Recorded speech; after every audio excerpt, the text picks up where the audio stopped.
Les membres de la Cour constitutionnelle du Bénin, dirigés par le professeur Dorothée Sosa, viennent de délivrer toute une congrégation chrétienne religieuse, l'église du christianisme céleste, site historique de Hungon-Godro. Suite à l'interdiction des membres du diocèse de la Constitution bleue de se rendre à Godropa pour célébrer la nativité de notre Seigneur Jésus-Christ de Nazareth du 24 au 25 décembre 2023 prochain par le préfet de l'Atlantique qui aurait donné l'ordre au commissariat de police de Sédjedénou. Pour exécution de cette décision ministérielle, paraît-il, son éminence révérend pasteur Noël Djossou a instruit les membres du bureau du diocèse de la Constitution bleue, à sa tête pasteur Barthélemy Yakassou, pasteur Alessandre Tovimi et pasteur Abel Arwandjinou et leurs compagnons à mettre l'affaire devant les 7 sages de la Cour constitutionnelle. Ceux-ci ont fait recours par rapport à cette décision à la Cour constitutionnelle, comme l'a dit le révérend. Les 7 sages de la Cour constitutionnelle ont fait appel aux membres du diocèse de la Constitution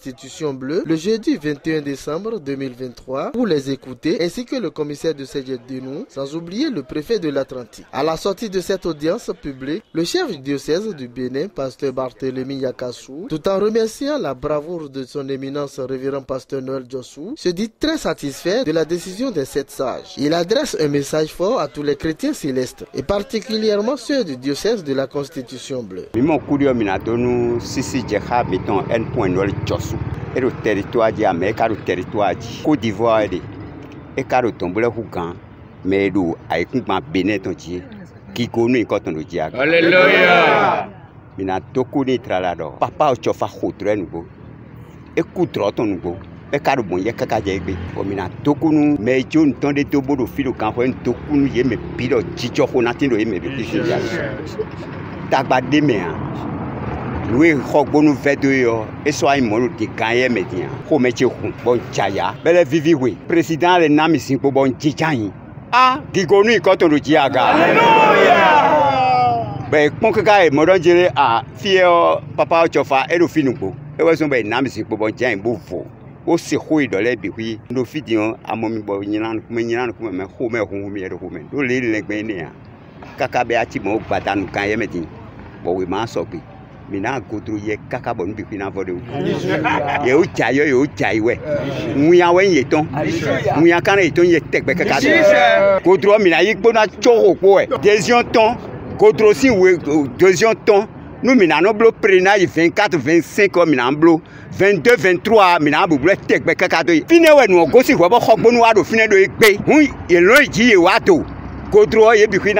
L'évangéliste Zoé Monti Maoklo, protocole du révérend pasteur Noël Djossou, après ses brillantes explications devant les membres de la Cour constitutionnelle, s'est exprimé devant notre caméra après la décision. Je ne peux que bénir le Dieu de Papa Ochofa qui, de jour en jour, nous montre sa grandeur et sa gloire sur nous qui avons décidé de valoriser ces dits, et ces préceptes, ces dogmes qu'il a laissé bafoué par nos aînés de ces sièges Porto Novo que nous avions décidé à travers notre guide spirituel, le révérend pasteur Noël Djossou, que nous saluons au passage, qui actuellement sur la terre ivoirienne, qui n'a pas aménagé aucun effort pour que ces dogmes et préceptes laissés par le PPF SPJ Ochofa soient respectés. Aujourd'hui, Dieu de Papa Ochofa a fait encore preuve de sa puissance, qu'il nous soutient dans ce que nous faisons, et la décision rendue ce jour est en faveur de ces enfants bien-aimés qui ne sont que les enfants de diocèse de la Constitution bleue sur le site historique Ngongodro dans la commune de Zère. Beaucoup qui sont les nôtres dans le monde entier, ceux qui sont à l'extérieur, se sont déjà mobilisés. Le grand nombre est déjà sur le territoire béninois qui n'attendaient que le 24-25. Ce soir, je lance un fort appel à tous ceux-là et ceux qui sont en chemin et ceux qui ont repoussé aussi chemin suite à ce message d'interdiction de reprendre encore les taureaux par les cônes et de se rendre bel et bien les 24-25 prochains sur le site de bénédiction qui n'est rien d'autre que le site de l'historique de Ngombo. Certains membres de la délégation du diocèse de la Constitution bleue s'étaient confiés à nous.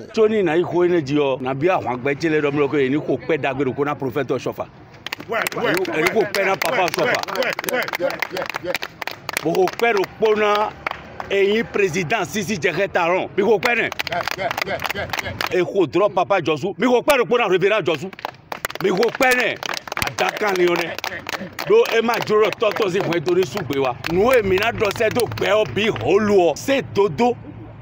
Et Pachena, c'est le bido péné Ibadjiba et le coup constitutionnel.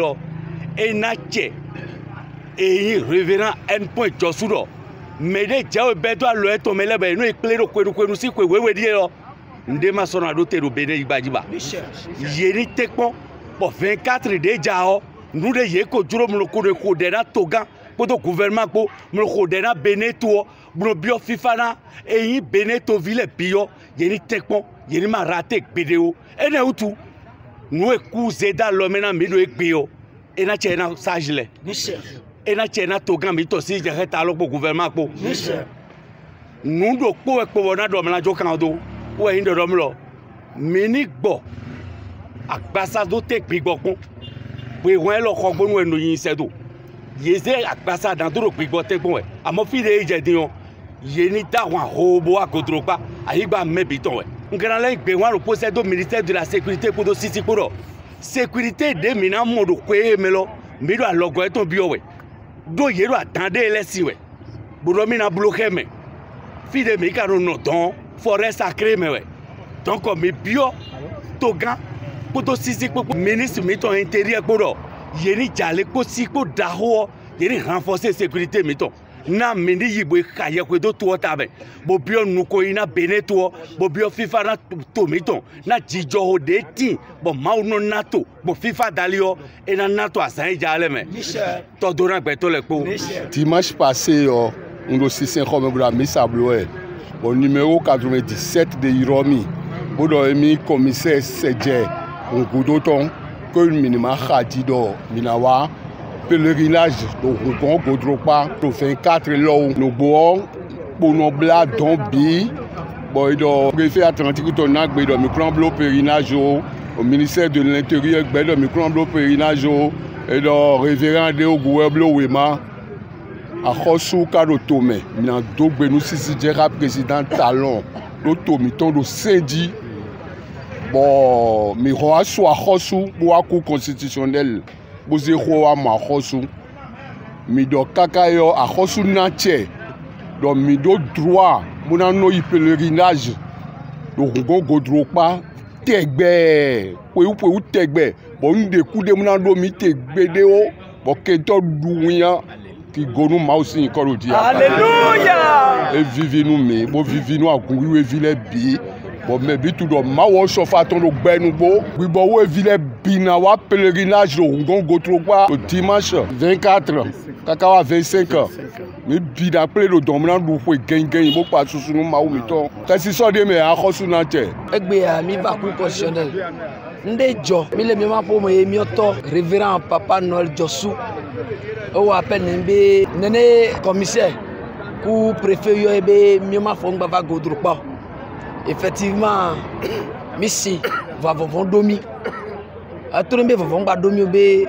maouli effectivement gbe a ku conseil yomi e yomi mi o ke ma fo dogo e jijo gan de nyine mbe mi dogo le gbe a Godropa no be mi gba yo a ku conseil e dalo ma be mi e Godropa anofima asubo mi o mawu to gbe kaka to yi mavo mi da pe na mawu be mawo so fa to ele conscience bleu Emile yo amesiam be o keke on va Godropa do Godropa enu ajole fi me papa o so passe gbeluli tole donc a jijo popo le mi pata ji be nu ne mi égyptien papa rogbon to le gbogbo de mi on ti be mi gba yo a egbe a fi ora mene pa chere se do to le benia dalombe mi Godropa ye ma jele mi ojolo ko ma humya bo ndo fi lo kan ten we adari wa fi gbe kaka wa to mi ko jelo kan ten we me ndo mi ko je di mo gbe no on do gbe mi se le bi do me ro se kan le bi be me bi so je Godropa e deji e se pe je ya fi an se me ho do no mi Le rendez-vous est donc pris de façon officielle pour que le diocèse de la Constitution bleue organise pleinement et avec quiétude son pèlerinage à Godropa cette année et pour toujours. Félicitations au révérend pasteur Noël Josu, leader principal de la Constitution bleue au Bénin et partout dans le monde. Alléluia.